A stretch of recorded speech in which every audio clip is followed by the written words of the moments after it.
Friends ನೋಡಿ, ನಾನು video ಮಾಡಬೇಕು ಅಂತ ನಾನೇನು ಹುಚ್ಚಿಲ್ಲ, ಆದರೂ ಈ ಒಂದು ಪರಿಸರ ನೋಡಿದಾಗ ಮಾಡಬೇಕು ಅಂತ ಅನ್ನಿಸ್ತಾ ಇದೆ.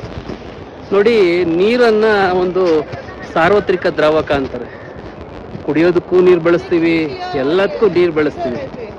ಸೊ ಬಹಳ ಹಿಂದೆ ನಮ್ಮ ಭಾರತೀಯ ಪರಂಪರೆಯಲ್ಲಿ ಒಂದು ಸಂಸ್ಕೃತದಲ್ಲಿ ಒಂದು ಇದಿತ್ತು. ಈಗ ಹೋಮ ಹವನ ಮಾಡ್ಬೇಕಾರೆಲ್ಲ ಹೇಳ್ತಾ ಇರ್ತಾರೆ, ಆಯತನವಾ ಭವತಿ ಅಂತ. ಆಯ ಅಂತ ಅಂದರೆ what is meant by that? It's A water. So ಏನು, ಈ ನೀರು ಅನ್ನೋದು ವಿವಿಧ ರೂಪಗಳಲ್ಲಿ ಕಾಣಿಸ್ಕೊಳ್ಳುತ್ತೆ.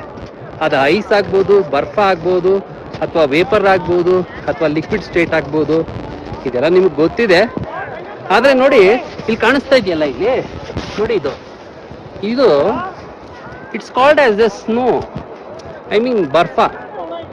ಏನಪ್ಪ ಈ ಬರ್ಫಾಗೂ ಐಸ್ಗೂ ಡಿಫ್ರೆನ್ಸ್ ಅಂತಂದ್ರೆ, ಈ ಐಸ್ ಇದೆಯಲ್ಲ, ಐಸ್ ಕಾಮನ್ ಆಗಿ ನೀವು ಒಂದು ಲೋಟ ನೀರನ್ನ ಫ್ರಿಡ್ಜಲ್ಲಿ ಇಟ್ಟರೆ ಅದು ಐಸ್ ಆಗುತ್ತೆ, ಅದು ಕಲ್ ಥರ ಆಗುತ್ತೆ, it's a solid form.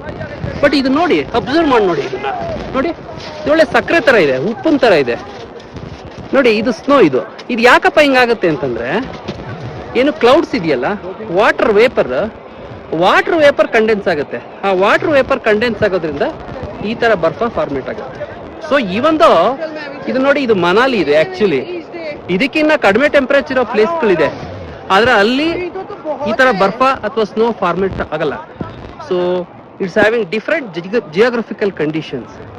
So ಇದನ್ನೆಲ್ಲ ನೀವು ಅಬ್ಸರ್ವ್ ಮಾಡಬೇಕು, ಜಿಯೋಗ್ರಫಿ ಮತ್ತೊಂದು ಇದೆಲ್ಲ ವಿಚಾರಗಳನ್ನ ಬಹಳಷ್ಟು ತಿಳ್ಕೋಬೇಕು.